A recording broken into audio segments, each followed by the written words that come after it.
আসসালামু আলাইকুম প্রিয় এইচএসসি 2025 ব্যাচ। তোমাদের অ্যাডমিশন টেস্ট অতি সন্নিকটে। যতই দিন যাচ্ছে তোমাদের টেনশন বাড়তেছে। অনেক অনেক টেনশনের মধ্যে একটা টেনশন হচ্ছে আমাদের যে ক্যালকুলেটর ছাড়া আমরা কাটাকাটি কিভাবে করব, আদৌ আমরা ফিজিক্সের ম্যাথগুলো ক্যালকুলেটর বাদে কাটাকাটি করতে পারবো কিনা। বিশেষ করে যারা ইঞ্জিনিয়ারিং প্রিপারেশন নিচ্ছ তোমাদের তো একটা ভালো টেনশন যে তোমাদের কনসেপ্টটা ক্লিয়ার আছে, কিন্তু তোমরা ঢাকা ইউনিভার্সিটিতে যখন ভর্তি পরীক্ষা দিতে যাওয়া তখন তোমরা আসলে ক্যালকুলেটর বাদে কতটুকু পারদর্শী, কতটুকু কাটাকাটি করতে পারবা।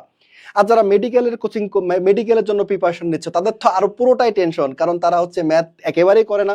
সুতরাং ঢাকা ইউনিভার্সিটিতে যে আসলে কি করবা তোমরা, এই এই এত এত টেনশন। এখন কাটাকাটি করতে যে ক্যালকুলেটর বাদে আমরা অনেকেই অনেক সময় মানে ম্যাক্সিমাম সময় একটা প্রশ্ন মাথার মধ্যে আসে যে আমাদের পরীক্ষায় জি এর মান যদি দেওয়া না থাকে তাহলে আমরা জি এর মান কি 10 ধরতে পারবো? 10 ধরলে তো কাটাকাটি সুবিধা হয়, তাহলে 10 ধরতে পারবো কিনা এইটার কনফিউশন আজকে আমি দূর করব।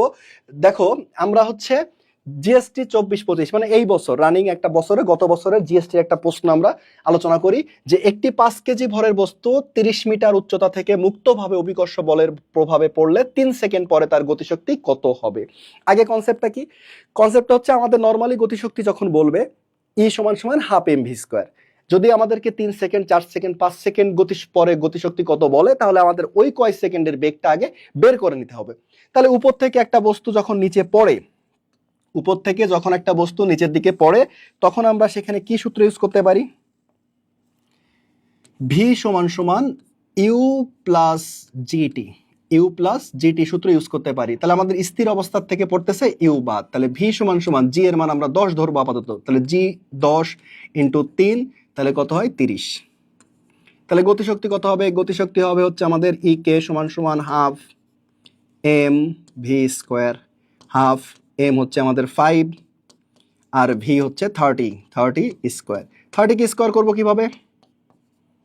5 3 তিরিকে 9, একটা জিরো কি স্কোয়ার করলে 2টা জিরো, তাহলে 2 কে যদি আমরা 900 দিয়ে কাটি তাহলে কত হবে? 450 450। 450 কে 5 দিয়ে গুণ করি, 5 5 25, সাথে থাকে 2, 4 5 20, 21 22 জিরো, 2250 জুল। খুব দ্রুতই আমরা করে ফেলতে পারলাম 2250 জুল। এখন 2250 জুলের কাছাকাছি কোনটা অপশন? 2196, তাই তো? 2250-এর কাছাকাছি। এখন আমাদের মনে হতে পারে যেহেতু আমরা জি এর মান 10 ধরছি তাহলে তো এক্সাক্ট উত্তর আসবে না, তাহলে কাছাকাছিটা আমাদের 2196। এখন আমরা জি এর মান কি ধরবো? জি এর মান আমরা 9.8 ধরবো। তাহলে ভি সমান সমান জিটি, তাহলে জি হচ্ছে আমাদের 9.8 ইন্টু টি, টি হচ্ছে 3, তাহলে 3 8 24 4, হাতে থেকে 2, 3 নং 27, 28 29, 29.4। ঠিক আছে, এটা হচ্ছে আমাদের ভি এর মান। তাহলে আমাদের গতিশক্তির মান কত আসবে? E K equal to half M V square.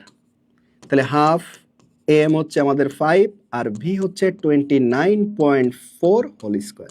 এখন 29.4 ইন্টু 29.4 এটা তো আর কারো মুখস্থ নাই, আছে? তাহলে আমরা একটু করে ফেলি ডান সাইডে, যে 29.4 গুণ 294 গুণ করলে আসলে কত হয়? এই যে সে ছোটবেলায় ক্লাস 3 4 5-এ যেভাবে গুণ করছে ঠিক সেইভাবে গুণ করতে হবে, এটার কোনো শর্টকাট নাই, কোনো বিকল্প নাই। 4 দিয়ে গুণ করি, 4 4 16, হাতে থাকে 1, 4 নং 36 আর 1 37, 4 দুগুণে 8 আর 3 11, 9 4 নং 4 দিয়ে কাটছে 9, 4 নং 36 এখানে একটা জিরো, 4 নং 36 6, হাতে থাকে 3, 9 নং 81 আর 3 84, হাতে থাকে 8, 9 দুগুণে 18 আর 8 26, 2টা জিরো, মনে আছে তো এগুলো?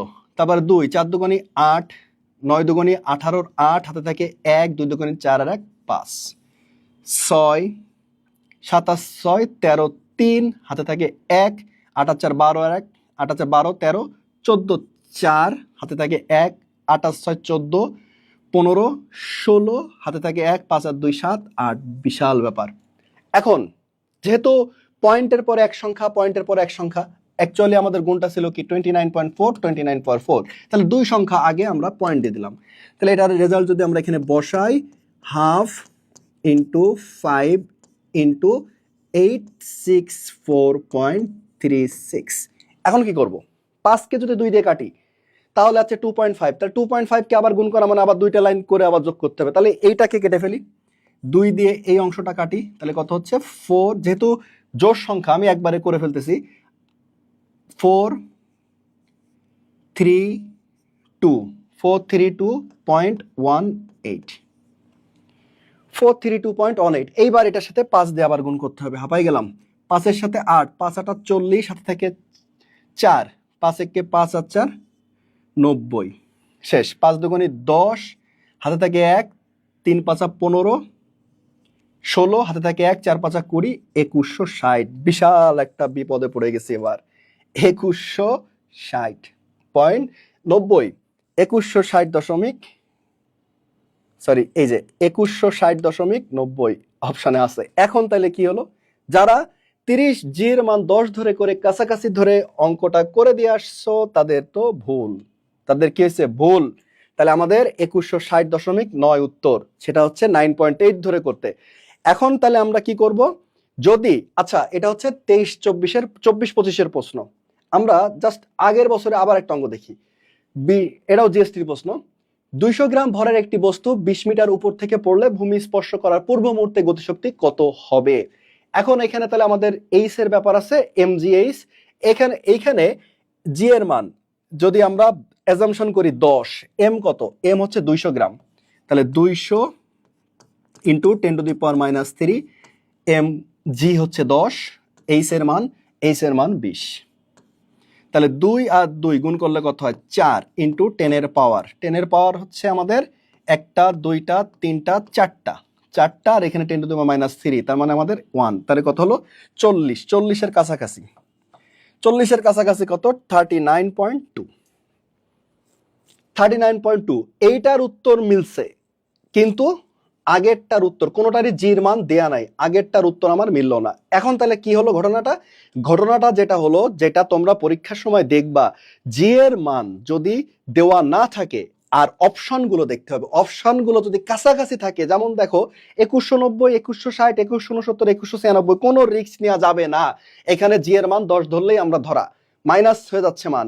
এইখানে আমরা পরেরটায় যখন দেখলাম 3.92, 9.8, 39.2, 98, কোনোটার সাথে কোনোটা মিল নেই। তাহলে আমরা করলাম 40, দাগাবো 39.2, এইটা মিলে গেল, কারণ এটার অপশনগুলো কাছাকাছি নাই। সুতরাং জি এর মান যদি ব্র্যাকেটে 10 বলে দেয় ভালো, যদি বলে না দেয় তাহলে তোমাদের দেখতে হবে অপশনগুলো কাছাকাছি নাকি দূরে দূরে। যদি কাছাকাছি থাকে তাহলে রিস্ক নেওয়ার দরকার নাই, জি এর মান তোমরা কি করবা 9.8 ধরবা। আর যদি জি এর মান 10 ধরতে চাও তাহলে অবশ্যই অপশনের দিকে তাকাতে হবে। আবার একটা কথা আছে, কথা হচ্ছে যে তোমার অন্য যে মানটা আছে, অন্য মানটা মাঝে মাঝে আমাদের এইরকম জি এর সাথে সাজানো থাকে 19.6, দেখা গেল জি এর সাথে তুমি যেটা কাটবা সেটার মান হচ্ছে 19.6, তাহলে কিন্তু আবার কি 10 ধরলে আরো আমাদের বিপদ।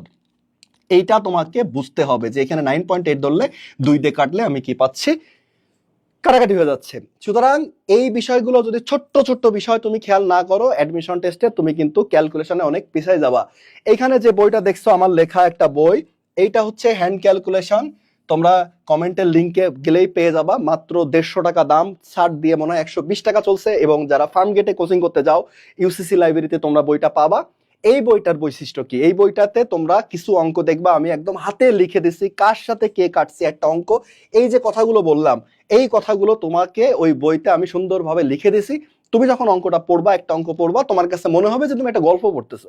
একটা গল্প পড়তে পড়তে তোমার কিন্তু কাটাকাটির ব্যাপারটা চলে আসলো। এই যে এখানে আমরা জিরোর সাথে জিরো কাটলাম, এখানে -3-এর সাথে কিভাবে 10 হলো, তারপরে আগের প্রশ্নে দেখো এই যে এই কাটাকাটিগুলো কার সাথে কিভাবে গুণ করতে হবে, এইখানে পয়েন্ট থাকলে কি করতে হবে, রুট থাকলে কি করতে হবে, ইচ অ্যান্ড এভরিথিং তোমাদেরকে ডিটেলসে হাতে কলমে।